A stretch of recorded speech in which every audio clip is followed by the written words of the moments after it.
We start early in the morning at the FBI field office in Washington, D.C. Marcus Thompson, a 45-year-old special agent with 20 years of experience in federal agencies, arrives at work exactly at 6:30 a.m., as he does every day. His office is on the 8th floor, overlooking the National Mall. The walls are adorned with commendations for merit, letters of thanks from the Department of Justice, and photographs of successful operations. Marcus is a man of the system. He was born in a poor neighborhood of Baltimore. His father was a police officer, and his mother was a nurse. His parents taught him that honesty and discipline are the only things that matter in life. Marcus learned that lesson well. At 25, he entered the FBI Academy in Quantico, Virginia. Over 20 years, he climbed the ranks, becoming one of the most respected agents in the agency. His colleagues call him the Iron Man, not because he is cold, but because he never compromises with the law. During his career, he has exposed 7 major criminal organizations, 3 money laundering networks, and 1 international arms trafficking syndicate. His success rate is 94%, the best in the agency. But behind all these achievements lies loneliness. Marcus is married to Stephanie Brown, a lawyer who works at a prestigious law firm downtown. They have no children. They were both too focused on their careers when it mattered. Marcus now knows they have silently accepted this reality. They live in a beautiful house in the suburbs, but the house feels vast and empty. Marcus powers on his computer and starts checking emails. A cup of coffee he bought on his way to work sits on his desk. On the wall behind him hangs a photograph of his parents, both long passed away.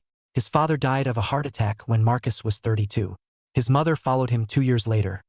Doctors said she simply missed him too much. Marcus rubs his eyes. He hasn't slept well in the past few weeks. A new file sits on his desk, a complicated corruption case involving the city council. But that case is waiting. This time, his superior wants to talk to him personally. At approximately 8:15 a.m., Marcus receives a call on his private cell phone from an unknown number. This is unusual. Very few people have his private number. Marcus hesitates for a moment, then answers. Marcus? It's Denise. The voice simply stops him cold. It is a voice from the past, the voice of a woman he hasn't heard in 16 years. Denise Carter, his ex-girlfriend, his first love. Marcus and Denise met in college. Both attended Howard University.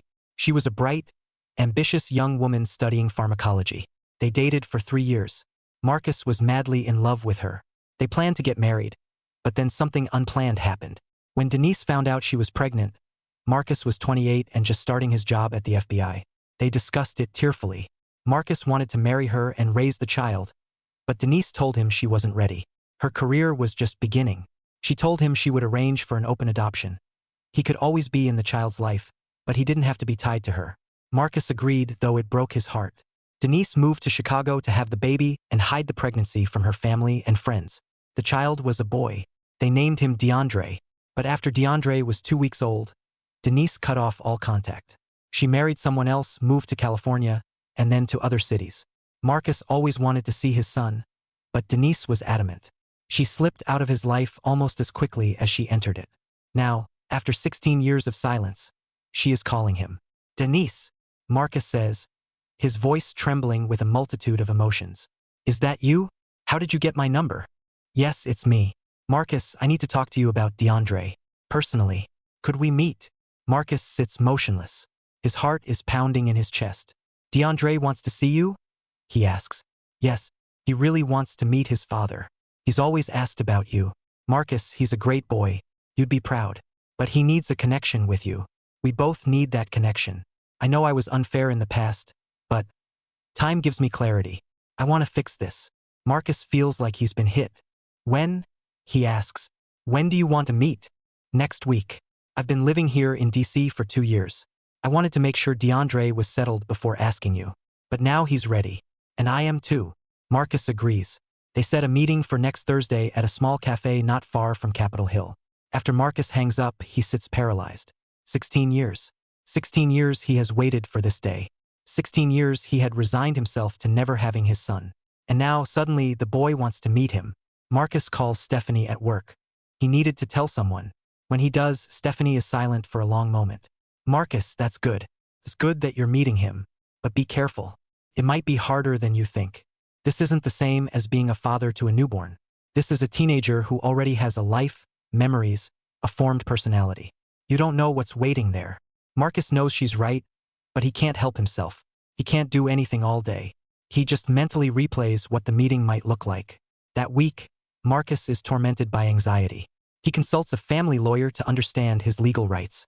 It turns out that since Denise agreed to an open adoption, he has certain rights to visit the child if he chooses. But Denise never required him to exercise those rights. Now she is offering them voluntarily. Marcus buys a new suit. He goes to the gym 5 days straight, as if preparing for the interview of his life. On Thursday morning, he wakes up at 4 a.m. He can't sleep. At the office, his colleagues notice he is distracted. His superior, Director John Harris, a 60-year-old FBI veteran, asks him if everything is okay. Marcus tells him he has personal matters. Harris nods. He respects Marcus enough not to press. At noon, Marcus leaves the office. He tells his colleague he has an urgent errand. He drives to the cafe, arriving 20 minutes early. He sits in his car, hands on the steering wheel, and just breathes. He thinks about what he will say, what mistakes he might make. What if DeAndre doesn't like him? What if the boy is angry at him for letting Denise disappear? What if it's awkward, wrong, a failure? Finally, at 12:55 p.m., Marcus gets out of the car and enters the cafe. The cafe is small, cozy, with wooden tables and the smell of fresh bread. Marcus sees them sitting in a corner booth. Denise looks almost the same as before. Her hair is shorter now, and there are faint wrinkles around her eyes, but her smile, that famous smile that once broke his heart, remains unchanged. But all his attention is focused on the boy. DeAndre is tall, taller than Marcus expected. He is 16 and he has some of Marcus in him, his jawline, the shape of his face, but the eyes, the intellectual look in the eyes is pure Denise. The boy is wearing a nice dark blue shirt and looks nervous. When Marcus approaches, DeAndre stands up. Marcus, Denise says, her voice soft. This is him. This is DeAndre. For a moment, Marcus just stands there. He looks at his son, the boy he never knew, the one he is only just meeting. He extends his hand. DeAndre? I'm Marcus. I'm so happy to meet you. DeAndre shakes his hand. His grip is firm, confident. Hello, the boy says. Mom told me about you so many times. They all sit. The waitress brings menus. For a few minutes, no one says anything, everyone just feeling the weight of the moment. Then Marcus starts talking. So, DeAndre, your mother says you're interested in the FBI? Marcus chose a safe topic, something professional. Yes, I've been reading up on it. I watched some documentaries. I was never sure I wanted to do it, but it sounds interesting.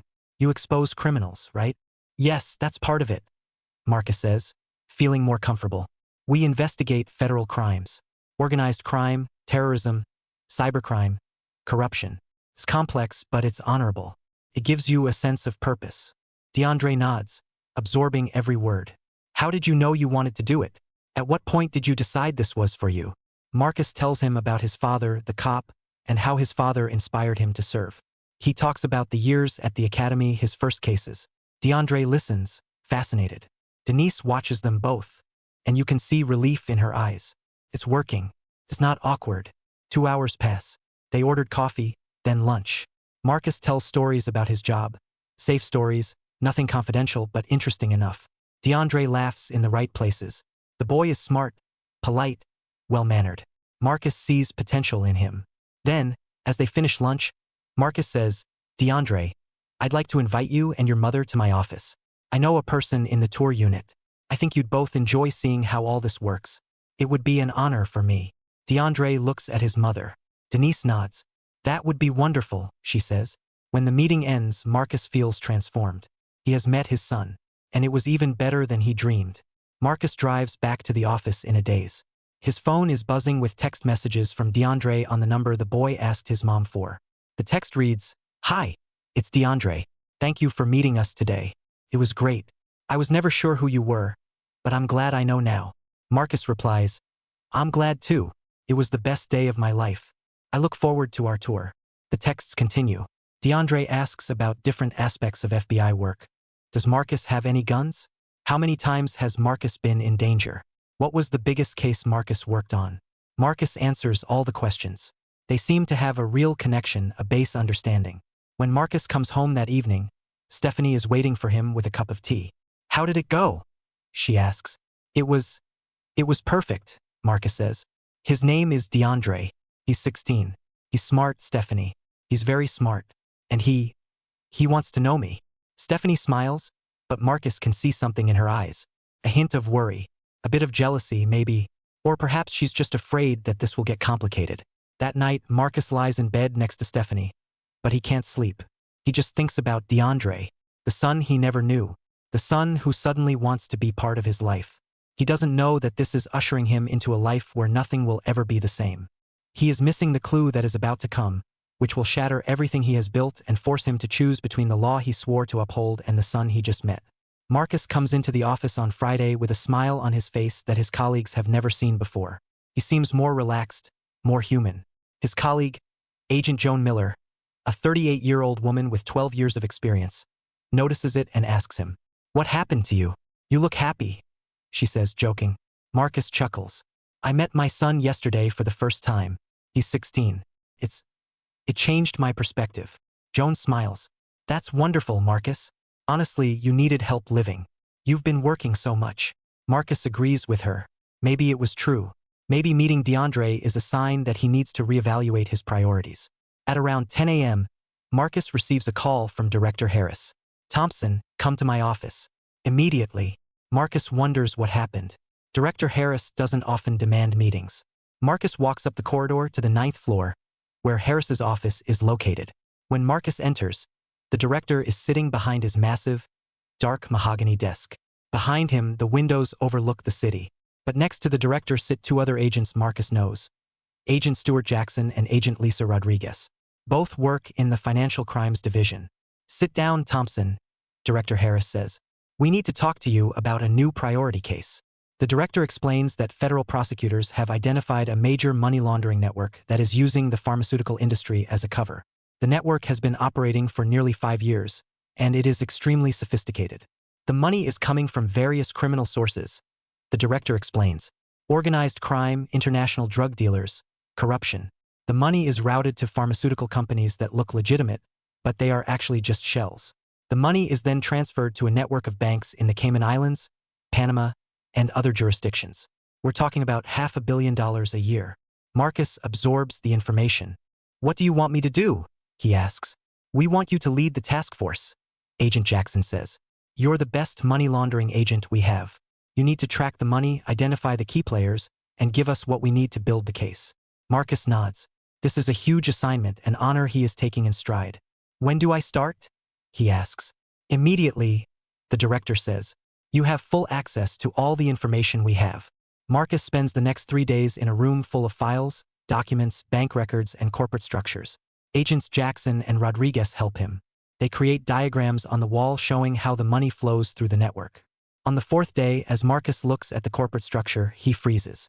One of the company names that appears in the documents is Denise Medical Consulting Incorporated. His blood runs cold. Marcus picks up the document, double-checking the name. Can't be a coincidence. How many people named Denise work in the pharmaceutical industry in Washington, D.C.? Marcus digs deeper. He sees that Denise Medical Consulting Incorporated has transferred $50 million through various accounts over the past 2 years. The company appears to have no legitimate activity, no clients, no revenues reported, no employees other than Denise Carter, who is listed as the president. His hands are shaking. Marcus pulls out his computer and searches for Denise Carter in the FBI criminal database. There is nothing. No charges, no history. Marcus checks the DC directory. There is a phone number associated with an address in the Logan Circle area. Marcus enters that address into his work computer. It is an apartment. According to property records, it was purchased 3 years ago for $2 million. Who pays $2 million for an apartment in DC if you don't have a legitimate source of income? Marcus feels his world spinning. His first meeting with DeAndre was only 2 days ago. Denise seems so genuine, so clean. But the evidence here is undeniable. Marcus grabs the files and leaves the room. He walks to the restroom, locks the door, and just sits on the toilet, trying to process it. His ex-girlfriend, the mother of his son, appears to be a key figure in one of the most complex money laundering networks the FBI has seen in the last decade. Marcus cannot tell anyone in the office that he knows Denise. A conflict of interest would immediately disqualify him from the case. He might even be fired. Federal agents are not supposed to aid criminals or hinder investigations involving people they know or love. But if he reports that he knows her, what will happen? DeAndre will learn that his mother is in federal prison. Will he lose the connection with the son he just found? Marcus is trapped between two worlds, and he doesn't know how to get out. It is evening. Marcus sits in his car, parked on the street outside the FBI office. He can't go home. He can't pretend everything is fine. He dials Stephanie's number. "Hi, it's me," he says when she answers. "I'm staying later at the office. Unexpected case. I don't know when I'll be home." "Marcus, are you okay?" Stephanie asks. "You sound strange." "I'm fine. Just work. Just work that's more complicated than I expected." Marcus ends the call. Then he dials Denise's number. The call, 76:00, 82:00. The phone rings 4 times before Denise answers. Her voice is soft when she says, "Hello, Marcus. Is something wrong? Is it DeAndre?" "No, DeAndre is fine," Marcus says. "Denise, I need to ask you something, and I need the absolute truth." Marcus hears her gasp on the other end. "Marcus, what are you talking about?" "Denise Medical Consulting Incorporated." "What is that business, Denise? Tell me the truth." Silence on the other end of the line. Marcus feels like it lasts an eternity. "Marcus, I can't talk about that," Denise finally says. "Denise, I'm the FBI. I have access to all the information. I know the company is transferring tens of millions of dollars through fake accounts. I know it's part of a large money laundering network. I have to know what this is. What have you done?" Marcus hears the sound of doors closing on the other end. Denise appears to be moving to another location. Her voice becomes a whisper. "Marcus, you don't know what you think you know. Please, I'm begging you. Don't dig into this." "Denise, I have to. It's my job. If you're involved in what I think you are, if you're aiding in money laundering, then I have to." "Denise, what the hell were you doing?" "Marcus, I was doing what I thought I had to do to provide for DeAndre. You never understood. This is the world I chose, but that doesn't mean I'm a bad person. It means I was a woman doing what needed to be done. Please just leave it alone. Please, Marcus." Marcus feels his blood boiling. "If I leave it alone, I'll be committing a federal crime. I can't do that. I won't do that." "Denise, what the hell?" "Marcus, if you go through with this, you'll ruin his life. You'll ruin my son. What will he think of you if you send his mother to prison? What kind of life will he have with one parent? Please, I'm begging you." Marcus wants to hang up, but instead, he says, "Please, just tell me the truth. The whole truth. How far does this go? Who else is involved?" "Marcus, I can't. It's not safe. For me, for DeAndre. If I tell you too much, it will make you a target. It will make him a target. Please just leave me out of this. Find some other way to conduct this investigation." "That's not possible, Denise. You're the key link. You're at the center of it all." "Then, I suppose this is our last conversation," Denise says, her voice full of sadness. "Goodbye, Marcus." She hangs up. Marcus sits in the car, paralyzed. What has he just done? Calling Denise means she knows the FBI is investigating. It means she might try to flee. It means he has lost DeAndre's trust and any chance of a relationship with him. Or maybe it's better than the alternative. Maybe if she flees, DeAndre can hear the truth later, and he'll understand that Marcus isn't to blame. Marcus starts the car and drives home in a daze. When Marcus gets home, Stephanie is still awake. The clock shows 11:30 p.m. "Stephanie." Turning on the light. "Marcus? What happened? You look terrible." Marcus sits on the edge of the bed. He doesn't know how to start. "Marcus, Stephanie, I need to tell you something. This is complicated." Stephanie sits up. "Stephanie, tell me." Marcus tells her everything. That Denise appears to be part of a major money laundering network. That the FBI is investigating it. That he called her and warned her. Stephanie's face turns pale. "Stephanie, Marcus, what did you just do? You warned a possible criminal about an active FBI investigation? That's a federal crime." Marcus, his voice full of despair. I know I did wrong, but she's the mother of my son. If I send her to prison, DeAndre." Stephanie, her voice ice cold. "Marcus, DeAndre was never your child to begin with. You met him 2 days ago. You cannot compromise your career, your integrity, for a person you just met." Marcus knows she is right, but the knowledge doesn't ease the pain. "Marcus, what should I do?" "Stephanie, you have to tell Director Harris. You have to recuse yourself from the case and tell him everything. It's the only way to fix this." The next morning, Marcus arrives at the FBI office early. His stomach is churning. He walks to Director Harris's office. "Marcus, sir, I need to speak with you." Director Harris looks up at him. "Director Harris, is there a problem, Thompson?" Marcus closes the door behind him. "Marcus, sir, I must recuse myself from the money laundering investigation, and I need to tell you why." Marcus tells Director Harris everything. Director Harris listens, his expression growing increasingly severe. When Marcus finishes, the director leans back in his chair. "Director Harris Thompson, do you understand what you've done? You warned a prime suspect about an active investigation. This compromises the entire case." "Marcus, I know, sir. I made a huge mistake, but I couldn't bring myself not to warn her." "Director Harris, why? Why is she worth risking your career?" Marcus hesitates. Then he tells the director about DeAndre, about meeting his son only 2 days ago, about Denise being the mother. Director Harris listens. He has known Marcus long enough to know this is not a man who makes rash decisions. But that doesn't change the facts. "Director Harris Thompson, I have to place you on administrative leave while we investigate this incident. It's standard protocol. Your badge and your weapon." Marcus removes the badge from his belt and places it on the director's desk. Then he takes his pistol from the holster and places it next to the badge. "Director Harris, you should expect to hear from Internal Affairs within a week." Marcus, "Yes, sir." Word that Marcus has been placed on administrative leave spreads quickly through the FBI office. His colleagues rush to find out what happened. Only Joan Miller knows part of the truth. At home, Marcus receives a text message from DeAndre. "Hey, is the tour still on? I'm really looking forward to it." Marcus closes his eyes. How is he supposed to reply? How is he supposed to explain what happened? He texts back, "DeAndre, I need to tell you something, but it has to be in person. Can you meet me tomorrow?" Seconds pass. Then the reply, "Sure."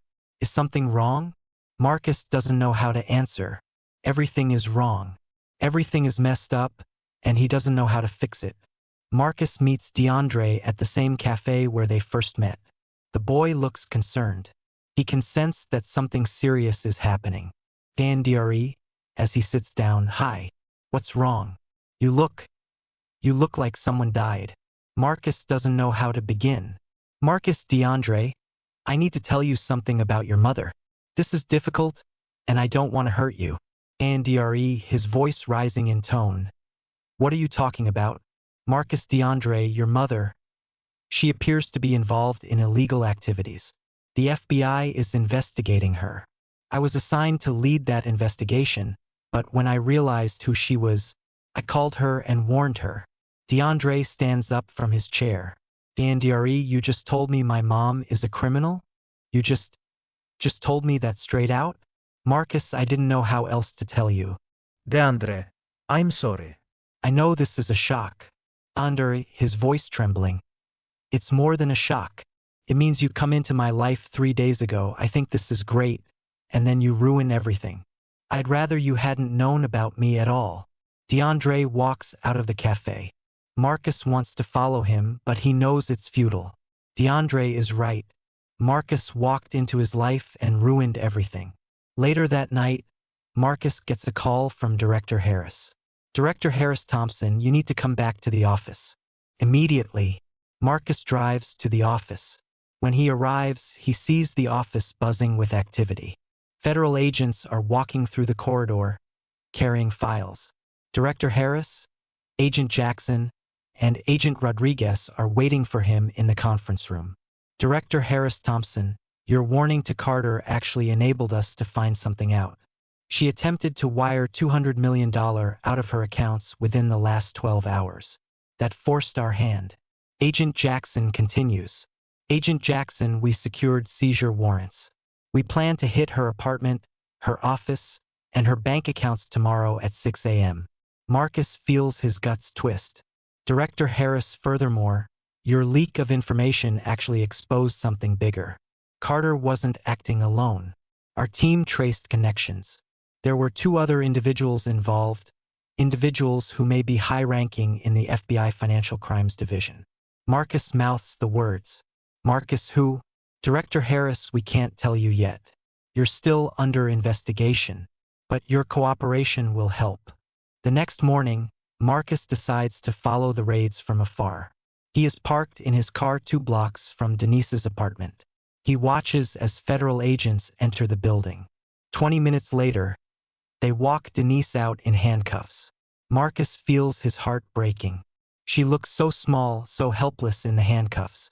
Her hair is messy. She looks like she hasn't slept all night. Then Marcus sees DeAndre.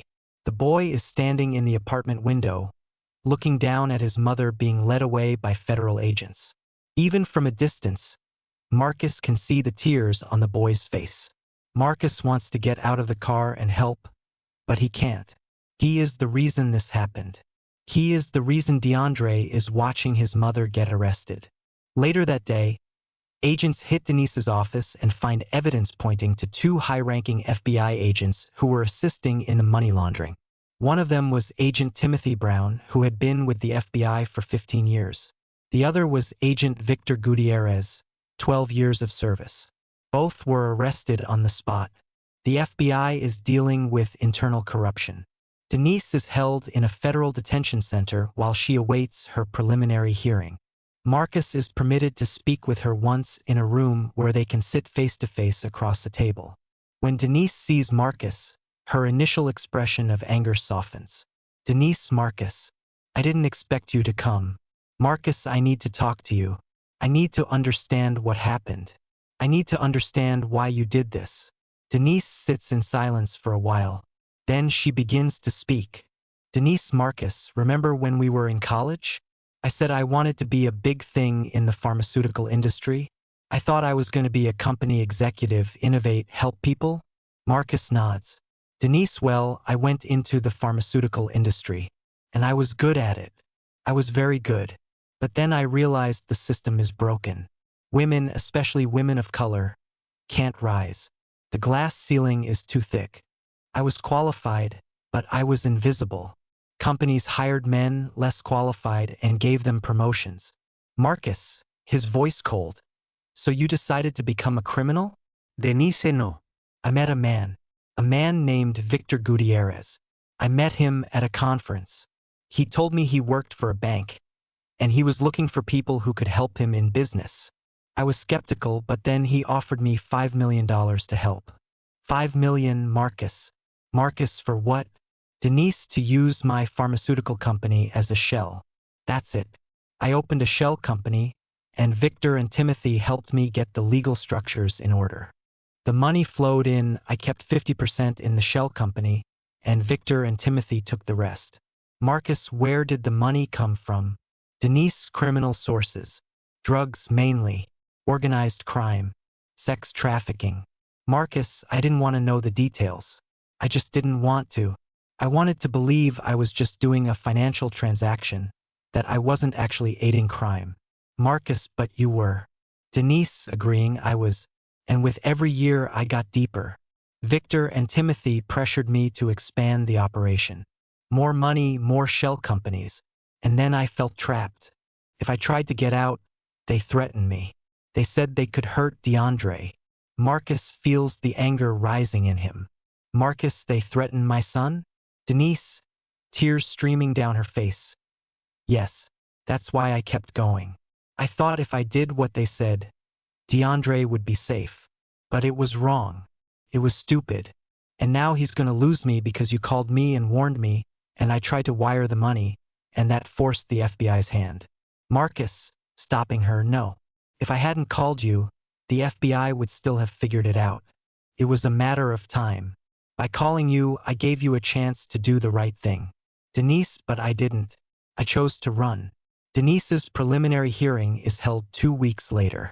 Federal Judge Margaret Holloway, a 62-year-old veteran of the court system, hears the case. The prosecutor presents the evidence against Denise, bank records, transactions, messages between Denise, Victor, and Timothy. It's an open and shut case. Denise's lawyer, Benjamin Cohen, tries to mitigate the worst outcome she can get. He argues that she was intimidated, that she was manipulated by men in positions of power. It's a weak argument, but it's all he has. Judge Holloway listens to the arguments. Then she speaks. Judge Holloway, Ms. Carter, you have pled to committing a serious federal felony. I am ordering you to remain in federal custody without exception pending trial. I am also setting bail at $5 million. Denise almost collapses. She can't pay $5 million. She will remain in jail. After the preliminary hearing, DeAndre sends Marcus a text message. I need to talk to you. They meet in a park. DeAndre looks older, more weary. He has matured years in a few weeks. DeAndre, listen. Mom told me she did wrong. She told me in the phone calls that she committed a crime, that she worked with bad people. She told me you called her to warn her, that you risked your career to do it. Marcus says nothing. DeAndre, why? Why did you do what you did? She's not worth your career. She's not worth your life. Marcus, because she's your mother. Because I wanted to be a hero to you. I wanted to come into your life and be a good father. But I messed it up. I messed up everything. DeAndre, no. Listen, I talked to Mom. She told me she was intimidated, that she was threatened. She told me Victor and Timothy threatened me. Marcus, you're helping stop bad people. You're helping stop the people who threaten my mother. Marcus looks at DeAndre. Marcus, you're not mad at me? DeAndre, I'm angry. I'm very angry. But I'm not angry at you. I'm angry at Mom for letting herself get pulled into this. I'm angry at Victor and Timothy for threatening her. And I'm angry at the situation. But I know you did the right thing. While they await Denise's trial, the proceedings against Victor Gutierrez and Timothy Brown are more urgent. Both post bail and are released with ankle monitors, but their careers at the FBI are over. They will never work for the federal government again. The FBI conducts an internal investigation into how two high-ranking agents could be involved in corruption for so many years. The answer is not pleasant. Negligence, lack of oversight, and the fact that both were men in positions that gave them access to information. Marcus is not directly involved in preparing the case against Brown and Gutierrez, but the information he gathered on Denise gave prosecutors the leverage they needed. 3 weeks later, Marcus is called to Director Harris's office. His administrative leave is ending. Director Harris Thompson, come in. Marcus enters. Director Harris is sitting behind his desk, his expression impassive. Director Harris, I have reviewed the report on your suspension. I have spoken with the district attorney. We have decided that while you did violate protocol by calling Carter, you also exposed corruption within our own agency. That exposure prevented millions of dollars in further money laundering and identified 2 corrupt agents. Marcus nods, saying nothing. Director Harris, therefore, we have decided your suspension will be lifted, your badge restored, and you will return to active duty. However, you will be placed under additional oversight for 1 year, and you will be barred from supervisory roles during that time. Marcus feels relief. Marcus, thank you, sir. Director Harris, furthermore, you are hereby notified that you have aided the FBI's investigation into a felony. This will give you ammunition if you are ever pursued for federal charges. At present, it is not likely because the prosecutor doesn't have a case against you personally, but it's good to have that in place. Before Denise's trial, Marcus meets her in a meeting room to prepare her. Her lawyer, Benjamin Cohen, is recommending that she agree to a plea bargain in exchange for the possibility of a reduced sentence. Denise, when they meet Marcus, thank you for coming. I know you didn't have to do this. Marcus, I came for DeAndre. He cares about you. I want to help both of them. Denise, I've agreed to the deal. I'm pleading guilty to money laundering, to aiding a scheme. In exchange, the district attorney has agreed to recommend a sentence of 10 to 15 years. Marcus nods. Marcus, it's a fair outcome. You committed a crime, Denise. It's important that you take responsibility for it. Denise, I know. Marcus, I want you to promise me something. When I get out, I want you to be there for DeAndre. I want you to be a father to him. Proper father, not a half-father. Can I ask you that? Marcus feels tears welling up in his eyes. Marcus, I promise. I promise I'll be there for him. 2 days later, Denise appears before Judge Holloway for sentencing. She pleads guilty. Lawyer Cohen presents a statement of mitigation, citing her work and the fact that she was intimidated. The district attorney, Tracy Nelson, recommends 12 years.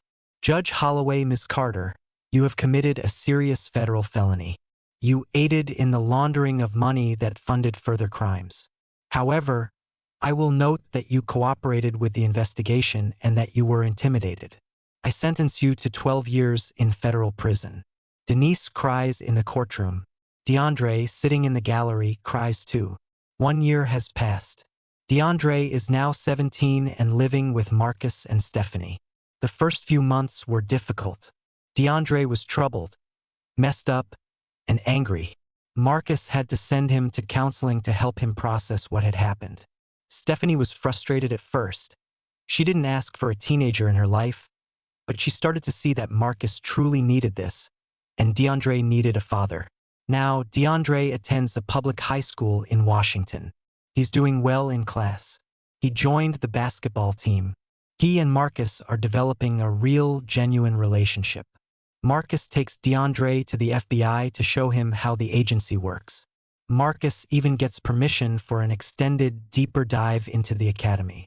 DeAndre is interested in becoming an agent, like his father. Marcus, you don't have to follow in my footsteps. You can be anything you want to be. DeAndre, I know, but I respect what you do. I want to help people the way you do. Marcus feels a surge of pride. Marcus even goes to visit Denise in federal prison. Their relationship remains complicated, but they have developed a new kind of bond, not romantic, but human. Marcus tells her how DeAndre is doing in school, about his life, about how he's growing up. Denise, during his visit, thank you for taking care of him. I know I had no right to ask you to do that, but thank you. Marcus, he's my son, and you're his mother. I'm doing this for both of you. DeAndre is now 18 and preparing to graduate.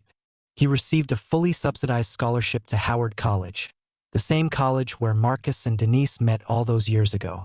Marcus sits in the auditorium, watching DeAndre walk across the stage to receive his diploma. Next to Marcus sits Stephanie, holding a camera. Behind them sits Marcus's sister, Carol, who flew into town for the event. DeAndre searches for Marcus in the crowd and smiles. Marcus smiles back, tears streaming down his face. After the ceremony, they go out for dinner. DeAndre shows Marcus his scholarship acceptance letter from Howard College. DeAndre, I was rejected by other schools, but Howard took me. It's the same place you met Mom. Marcus, that's right. Maybe you'll meet someone there who changes your life. DNDRE maybe. Or maybe I'll meet me. Maybe I'll discover what I truly want to do. Marcus, that's all I want for you. To be happy, to be successful, to be honest. DeAndre, I will be. Promise. Denise is up for release from federal prison. She has served half of her sentence with good behavior. She walks out of the prison gates with one bag of clothes. Marcus is waiting for her there, holding a sign with her name. When Denise sees Marcus, she begins to cry. Denise, thank you. Thank you for coming. Marcus, where else would I be? Marcus takes her to the car. They drive to a restaurant where DeAndre is waiting. DeAndre is now 21, a sophomore at Howard College. He is thriving. When Denise sees her son, they hug for a long time. DeAndre cries. Denise cries. Marcus watches, his heart full. Denise to Marcus. When DeAndre goes to the restroom, you are a good man, Marcus. When I met you, I was young and ambitious, and I thought I knew everything. I was wrong. I made big mistakes. But you helped me when I fell. Marcus, you're the mother of my son. I couldn't afford not to help. Denise, yes, but you could have just done your job. You could have just let me rot. But you didn't. You called to warn me. You helped DeAndre. You restored my family. Marcus doesn't know what to say. He never thought of it that way, but Denise was right. His choice to warn her, though it cost him, ultimately helped everyone. The final scene shows Marcus in the FBI office, where he has been promoted to Special Division Director, in charge of complex corporate crimes. He is older, wiser, more respected than ever. But the biggest reward for him is not the one he received at the FBI. It is the family he built. One evening, he is home with his family. Stephanie is cooking dinner. DeAndre is doing homework at the kitchen table. Denise has come to visit. She lives in a nearby house that she was able to purchase when she was released, using money she had hidden before she was arrested. They eat together. They laugh, talk, and share their day. It is a normal, healthy family. Marcus looks around the table, seeing the faces of the people he loves. He thinks about the path that led him here. He thinks about the call he received from Denise all those years ago. He thinks about what life was like and how much has changed. He thinks about the choice he made when he called Denise and warned her. He lost his career for a moment. He lost the respect of his colleagues. But he chose family. He chose integrity. He chose redemption. And now, looking at the faces of the people at this table, he knows he made the right choice. DeAndre, Marcus? Are you listening to me? Marcus returns to the present. Marcus, yes, I'm listening. What did you say? DeAndre, I said I got a summer job offer in the FBI's summer program. I'll be based in your division. Marcus smiles widely. Marcus, that's wonderful, DeAndre. I'm proud of you. DeAndre, thanks, Dad. Those two words, Dad, are everything Marcus ever needed to hear. They validate every sacrifice, every choice, every pain. The story ends with the camera pulling out through the window, showing the house, a normal family eating dinner together. Detective Marshall Johnson was 43 years old, and he had served on the NYPD for 18 years. He was a good cop, honest and diligent. He and his wife, Serena, had been married for 12 years. They didn't have children, but they didn't need them. Their marriage was their life. Marshall loved Serena more than anything else in the world. She was an elementary school teacher, a kind, caring woman. She worked at a school in the heart of the Bronx, teaching children from underprivileged families. Marshall told her every day that she was a miracle, a light in a dark world. Serena would smile and kiss him, saying that she worked with miracles every day, with his children in her classroom. She said that Marshall was her own miracle because despite everything he saw as a cop, he still believed in the good in people. On Monday morning, Marshall woke up as usual at 5:30 a.m. Serena was asleep beside him, her arm resting on his chest. Marshall kissed her forehead and carefully got out of bed. He walked to the kitchen and brewed coffee. While he drank his coffee, looking out at the city through the window of their Upper West Side apartment, he heard Serena wake up. She walked out of the bedroom in his t-shirt, hair tangled, eyes half closed. Marshall smiled. She looked so beautiful, even sleepy. "Good morning, beautiful," Marshall said, hugging her. "Good morning, detective," Serena replied, kissing him. "How did you sleep?" "Perfectly. Because you were next to me." Serena laughed. "You're a romantic, Marshall Johnson. Only for you." They drank their coffee together while discussing their day. Marshall talked about the case he was working on, a murder in the Morris Heights area. Serena talked about her students, about one boy who had finally started reading well after months of effort. "I'm so proud of him," Serena said. "And I'm proud of you for trying to make this city safer." "I try," Marshall replied, "but it's hard. Every day I see the worst in people." "But you see the best too," Serena said. "You see people who need help, and you help them. That makes you a hero." Marshall hugged her tighter. He didn't feel like a hero. He felt like an ordinary man trying to do his job. But when Serena spoke those words, he almost believed them. That day, Marshall was in the police precinct parking lot, getting ready to start his shift. He was with his partner, Detective Carlos Rivera, when his captain, Captain Roberts, walked up to him. "Johnson, I need to talk to you." "Privately," the captain said.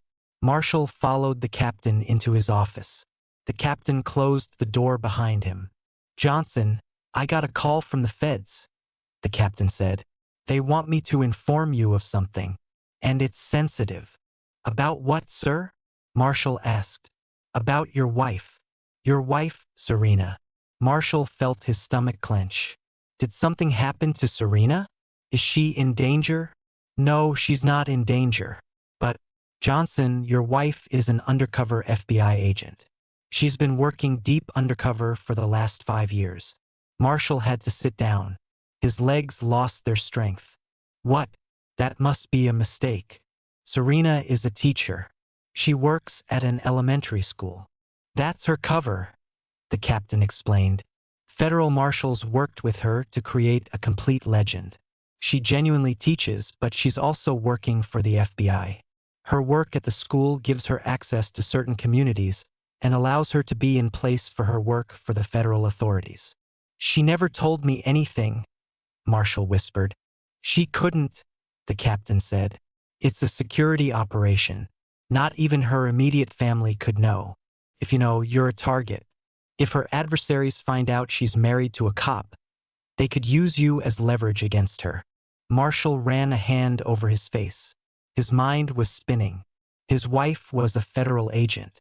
His wife, who talked to him every day about her students and her work, was actually working for the FBI.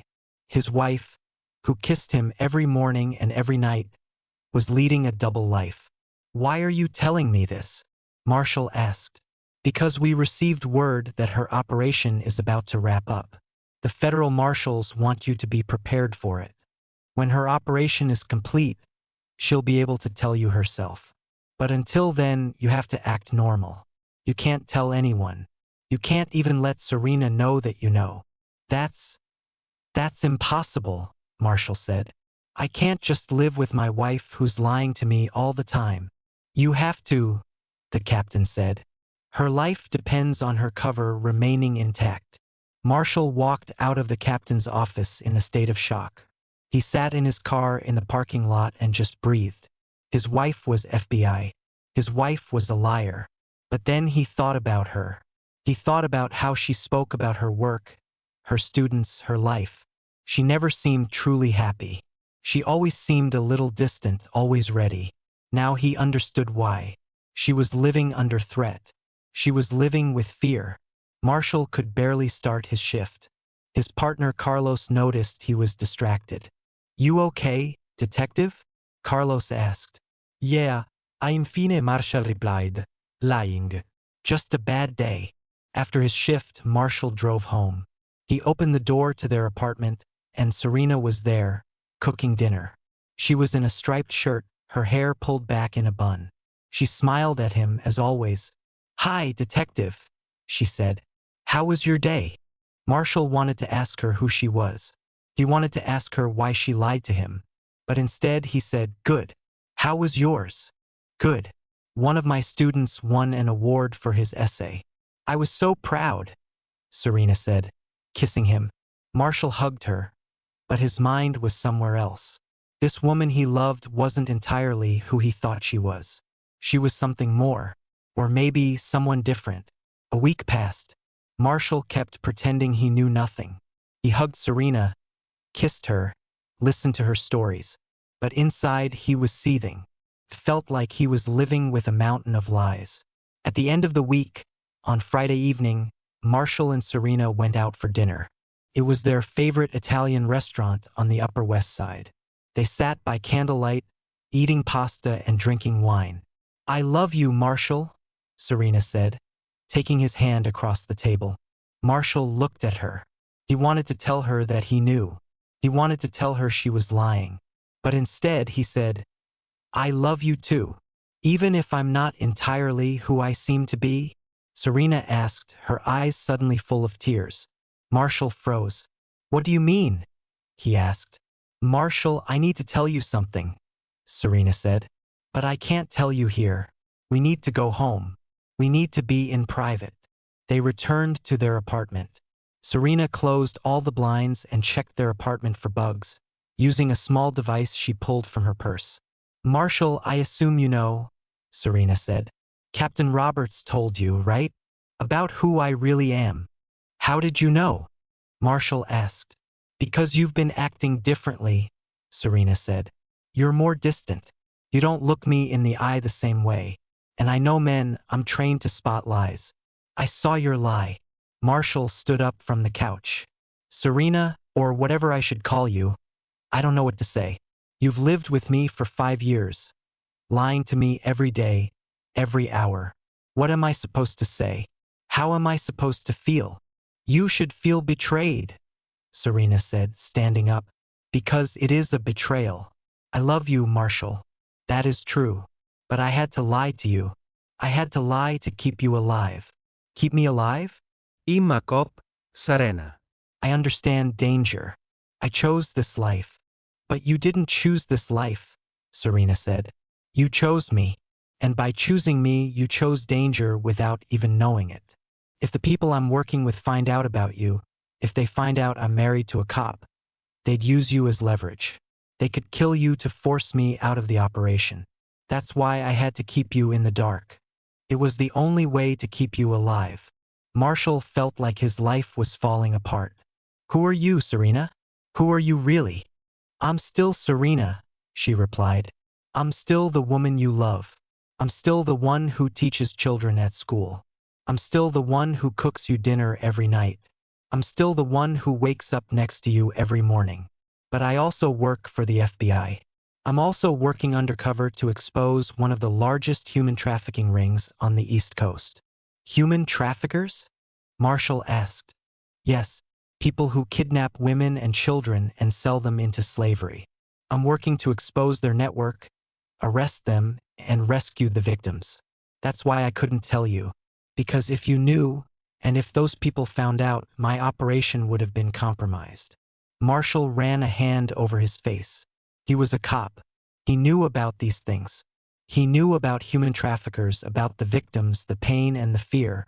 And if Serena was working against these people, then she was in danger. Serious danger. How long? Marshall asked. How long have you been working on this? 5 years, Serena replied. And you live with that danger every day? Every day. And you couldn't tell me? I couldn't. Marshall sat back on the couch. He felt so empty. I don't know how to move past this, Serena. I don't know how to regain trust in you. I know, Serena said, sitting next to him. But my operation ends in 2 weeks. In 2 weeks, everything will be over. My job will be complete. I can tell you everything. I can stop lying. And then we can start over. Please, Marshall. Please forgive me. Marshall wanted to be angry. He wanted to leave her. But when he looked into her eyes, he saw a woman who was just as scared as he was. He saw a woman who was putting her life at risk to save other people. He saw a hero. Tell me everything, Marshall said. Tell me about your operation. I can't tell you everything, Serena said. It's a federal operation, and I'm bound by confidentiality. But I can tell you that I'm working with the traffickers, gaining their trust, and collecting evidence against them. I've been helping to save women and children. And in 2 weeks, we're making the final move. We'll arrest the main leaders, and we'll shut down the network. And then you're out? Marshall asked. And then I'm out, Serena confirmed. And we start our life anew. No lies, no secrets. Just you and me. Marshall hugged her. He was still angry. He still felt betrayed. But he also understood. She was protecting him. She was protecting others. She was a hero. 2 weeks, Marshall said. I can wait 2 weeks. Thank you, Serena whispered. Thank you for understanding. A week passed. Marshall tried to act normal for Serena, but his mind was preoccupied. He thought about her work, the danger she was in. He thought about the human traffickers, the victims, the justice. On Friday of the 2nd week, Marshall got a call from Captain Roberts. Johnson, I need you at the office. Immediately, the captain said. Marshall felt his blood run cold. Something had happened. He knew it. He drove to the police precinct office. When he arrived, the captain was waiting for him. The captain's face was serious. Johnson, I got word from the federal authorities. Your wife's operation is going sideways, the captain said. What do you mean? Marshall asked, his voice rising. One of the main guys, a man named Igor Volkov, suspects Serena. He knows she has a police connection. The federal marshals want to pull her operation now, before Volkov can do something. Where is she now? Marshall asked. She's at a meeting with Volkov. In a parking garage in downtown Manhattan. The FBI is watching her. But if something goes wrong, Marshall didn't hear the rest. He was already moving toward his car. The captain followed him. Johnson, you can't go. It's an FBI operation. She's my wife, Marshall shouted. She's my wife and she's in danger. Marshall drove to the parking garage at a speed that would have earned him a traffic violation on a normal day. But on this day, all he cared about was saving Serena. When he arrived at the parking garage, he saw her. She was with 3 men, one of whom was huge, with tattoos covering his neck. This man was Igor Volkov. Volkov had a gun pointed at Serena. You lied to me, Volkov shouted. You work for the police. You work for the FBI. No, I don't, Serena started to say. But Volkov struck her across the face with his hand. Marshall got out of his car, his service weapon in his hand. FBI, drop the weapon, he shouted. Volkov turned to Marshall and fired. Marshall felt the bullet pass through his shoulder. He fell. Marshall! Serena screamed, trying to run toward him.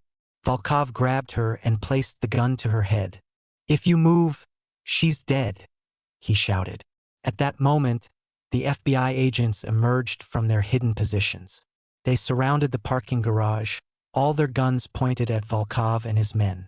FBI, drop the weapon, shouted the senior agent, named Harris.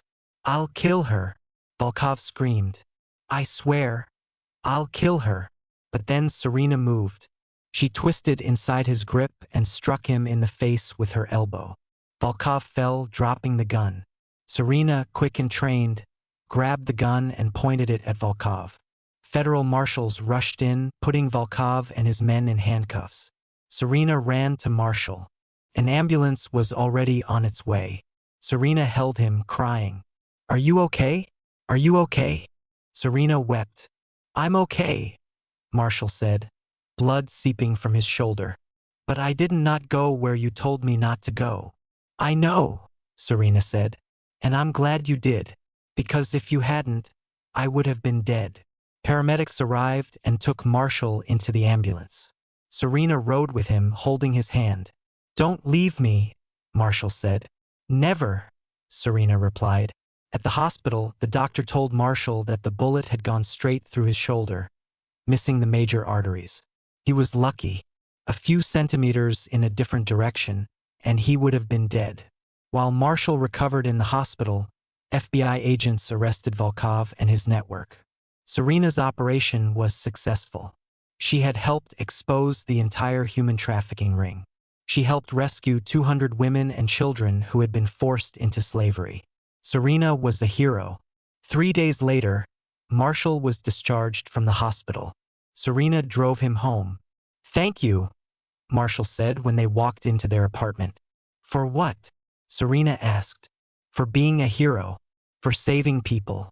For being the woman I fell in love with. I was just doing my job, Serena said. No, you were doing more than your job. You risked your life. And when I was in danger, you saved my life. Serena hugged him tightly. The operation is over now, she said. I don't have to lie anymore. I don't have to hide.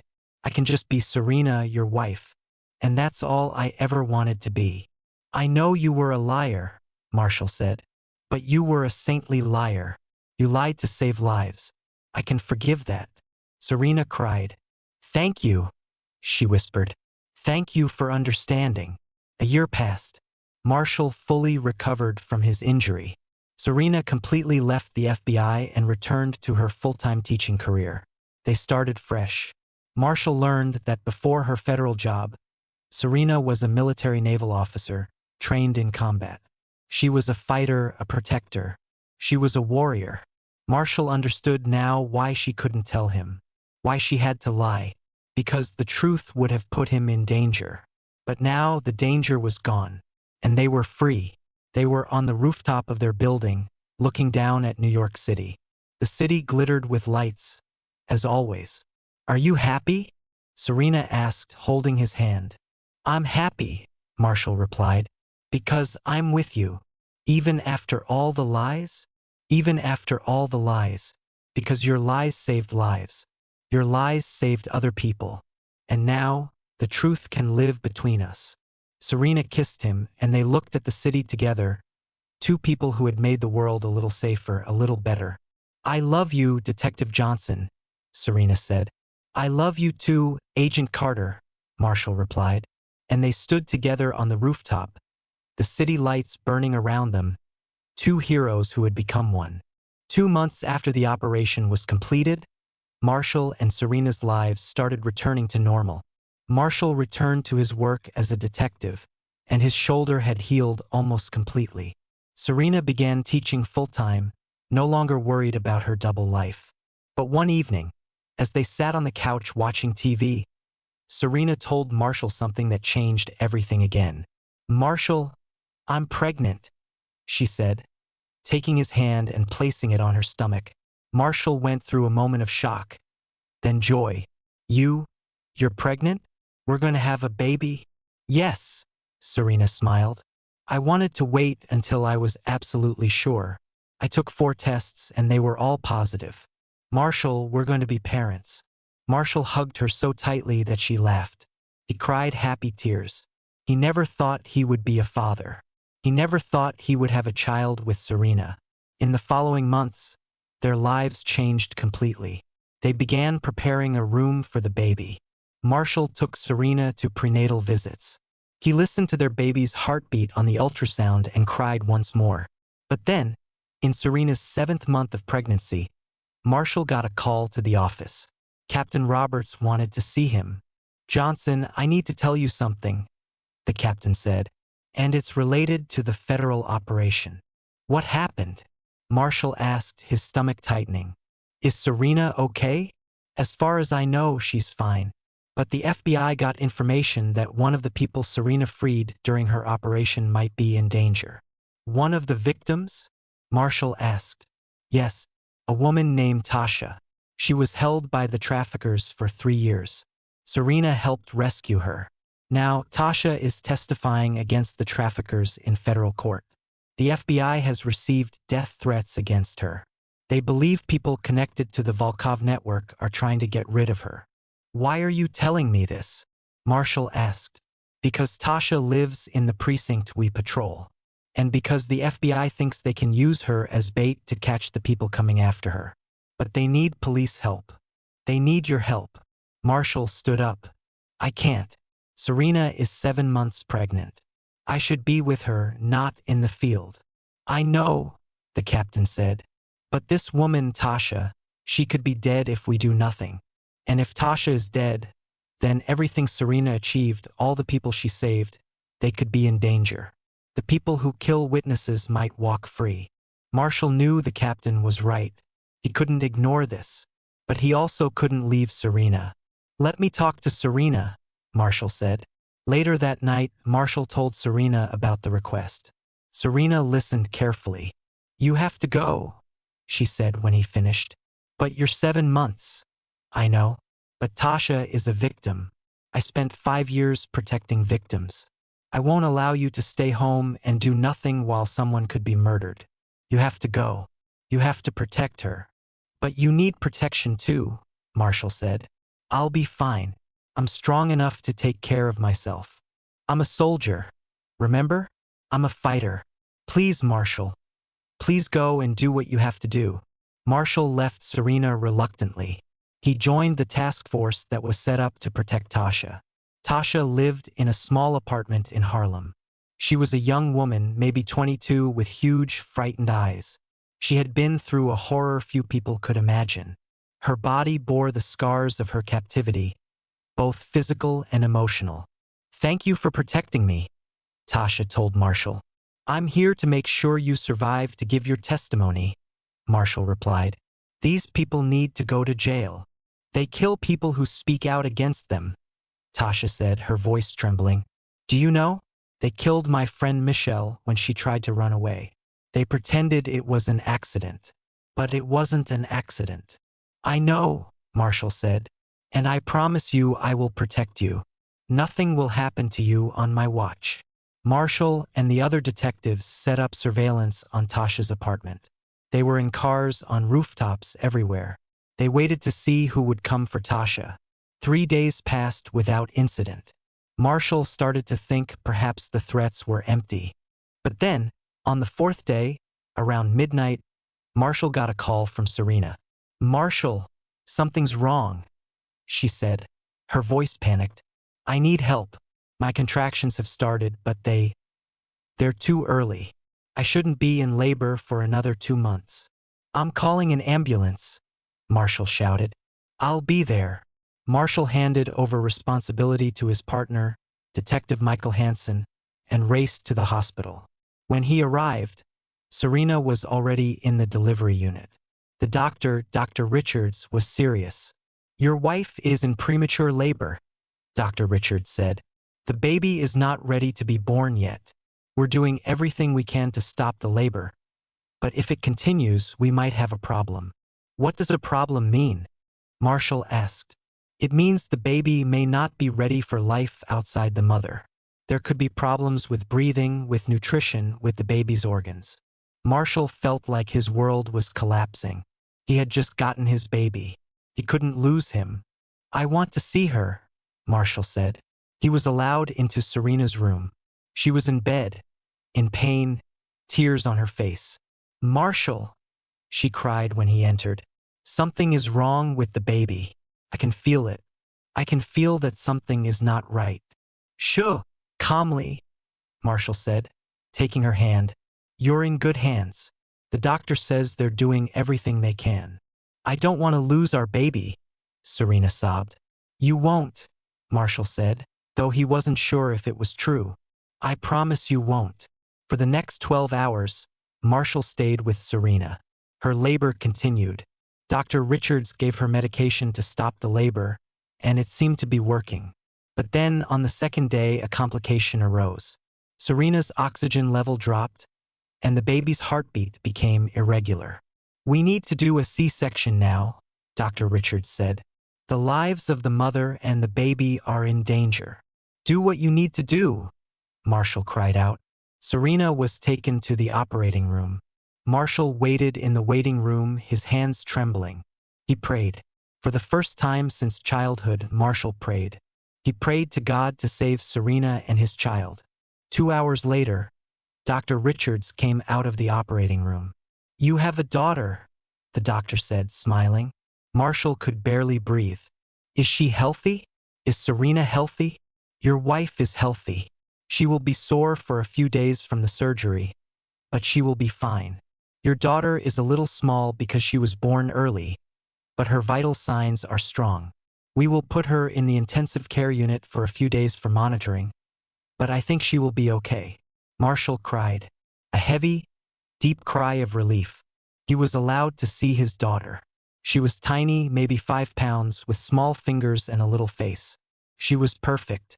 "Her name is Amaya," Serena said when Marshall entered her recovery room. "Amaya Johnson. I chose the name." "Amaya," Marshall repeated. "It's beautiful.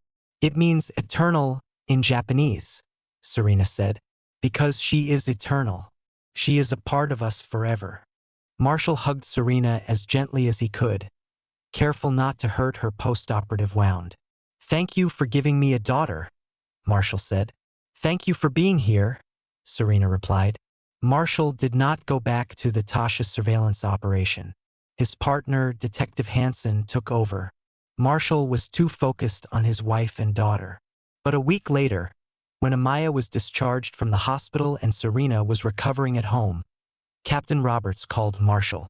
"Johnson, the operation went well," the captain said. "We caught the 4 people who came for Tasha. They were armed. If they had gotten into her apartment, she would have been dead." "Good," Marshall said. Detective Hansen was injured during the attempted capture. "Nothing serious, just a gunshot wound to the leg, but he's in recovery."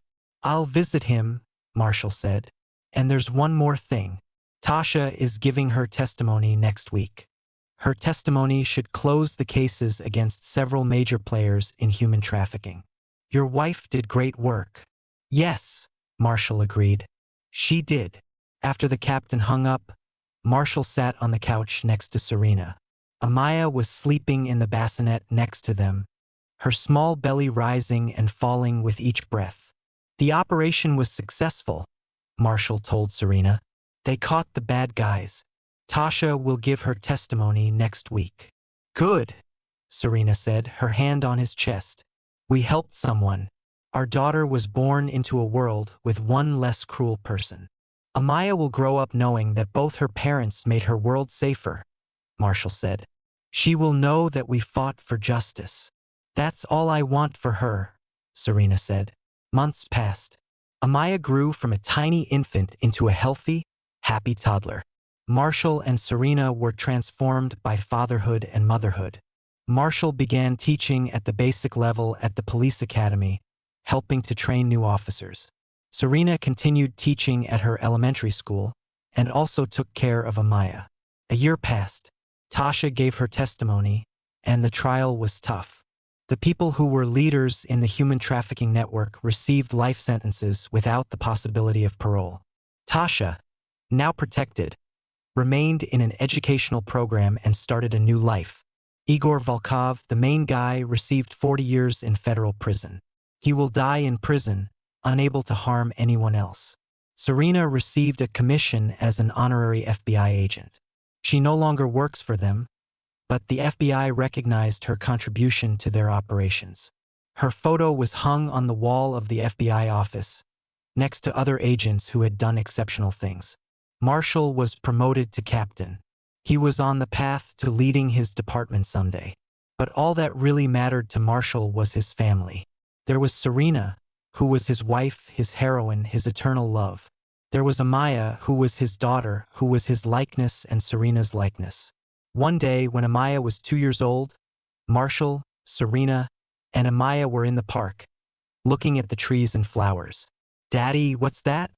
Amaya asked, pointing to a flower. "That's a beautiful flower," Marshall replied. "It reminds me of Mommy." "Why?" Amaya asked. "Because it's beautiful and strong," Marshall said, looking at Serena. "Because it went through cold and pain, but it still grew and became beautiful." Serena smiled. "Mommy, why does Daddy say I'm like a flower?" Amaya asked. "Because I came from the dark, but your daddy brought me to the light," Serena said, taking his hand. "And now I'm everything I'm supposed to be." Marshall hugged them both.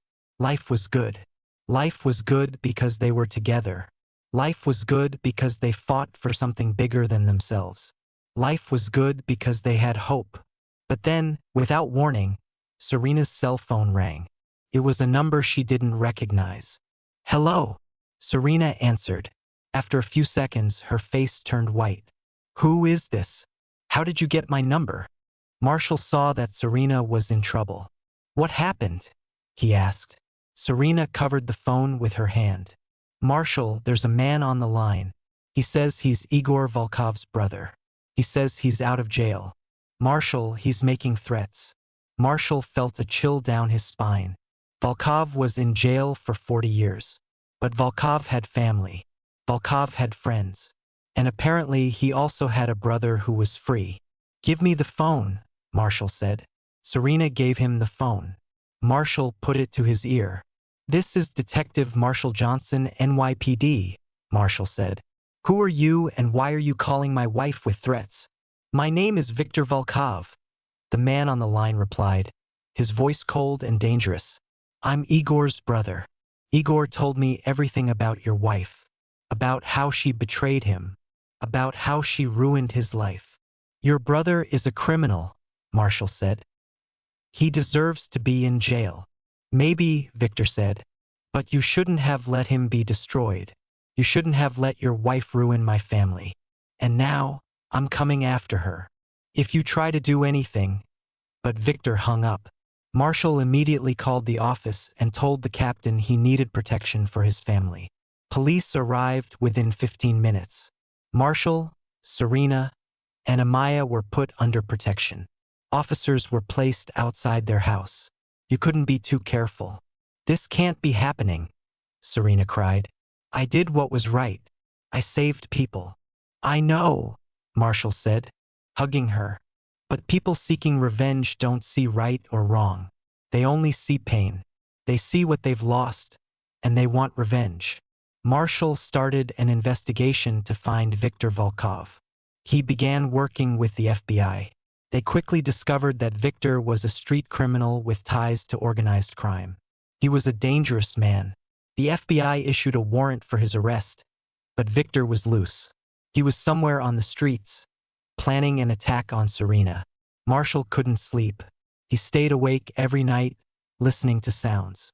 He had his service weapon on the nightstand next to his bed. He was ready to protect his family at any cost. But then, thanks to a tip, Marshall learned that Viktor had been spotted at a specific bar in Hell's Kitchen, a rough neighborhood in Manhattan. Marshall and Detective Hansen, now recovered from his gunshot wound, along with an FBI team, went to the bar. When they entered the bar, they found Viktor sitting in the corner, drinking. "Viktor Volkov, you are under arrest," Marshall shouted, pulling out his pistol.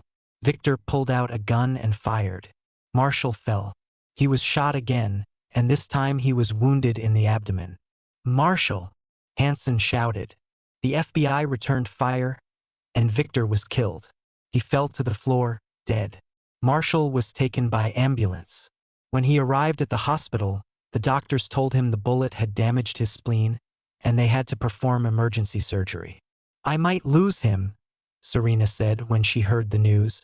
"I should have stayed with the FBI. I should have stayed undercover. Maybe none of this would have happened." "No," Captain Roberts said. He was there to give her support. "You can't blame yourself for the actions of other people. Viktor Volkov chose his path. He chose revenge. It's not your fault." Marshall survived. The surgery was successful, and the doctors removed his damaged spleen. He was given several weeks to recover. When he came home, Serena and Amaya were waiting for him. Amaya jumped onto his lap, carefully, so as not to hurt his wound. "Daddy, you're back," Amaya cried. Marshall kissed her forehead. "I'm back, my little one." "Mommy was crying," Amaya said. "Mommy was sad." Marshall looked at Serena.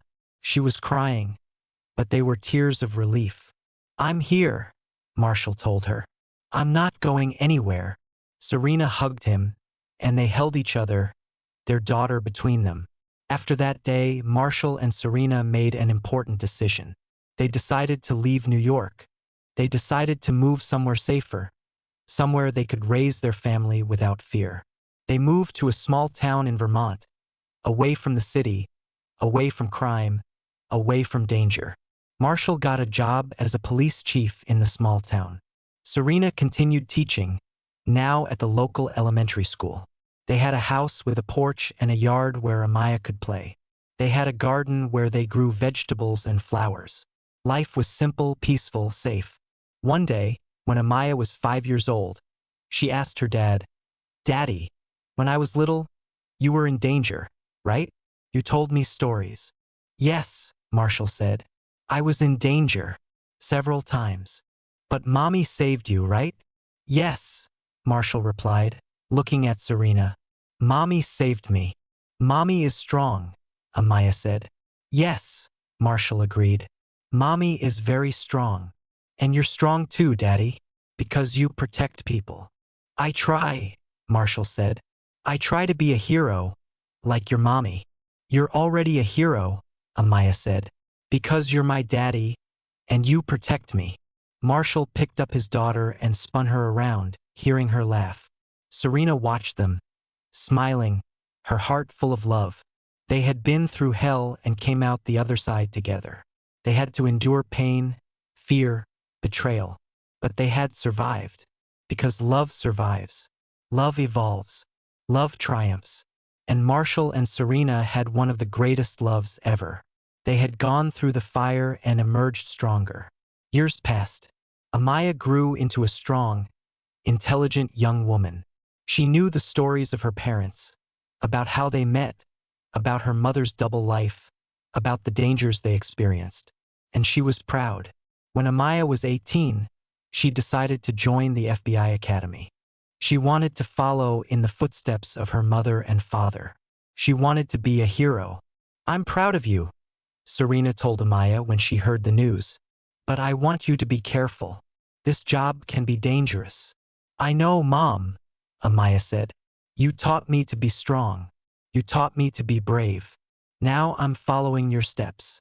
"And I'm following mine," Marshall said, hugging his daughter. Marshall and Serena watched as their daughter left for the FBI Academy in Quantico. They knew she would go far. They knew she would become an agent, a magnificent agent, like her mother had been. But they also knew she had something even more valuable than her training and her intelligence. She had the example of two people who fought for justice, who risked everything to make the world safer, who loved each other with such strength that they could survive anything. She had a legacy of heroes. At the end of a long, peaceful year in Vermont, Marshall and Serena sat on their porch, watching the sunset. "Are you happy?" Serena asked. "I'm happy," Marshall answered. "Happier than I've ever been. Even after everything? Even after everything. Because everything we went through led us here. It led me to you, and it led us to Amaya. I wouldn't take anything back. I wouldn't change a thing." "Me neither," Serena said, resting her head on his shoulder. They watched as the sun set over the mountains, painting the sky in orange, pink, and purple. They watched as the stars began to appear. And in the silence, they simply were together. Two people who found love in the most unexpected places, who overcame obstacles, who triumphed. Because at the end of the day, life is not about perfection. It's about who you love. It's about what you're willing to sacrifice. It's about what you stand for. Marshall and Serena stood for each other. They stood for justice. They stood for love. And that was all they needed.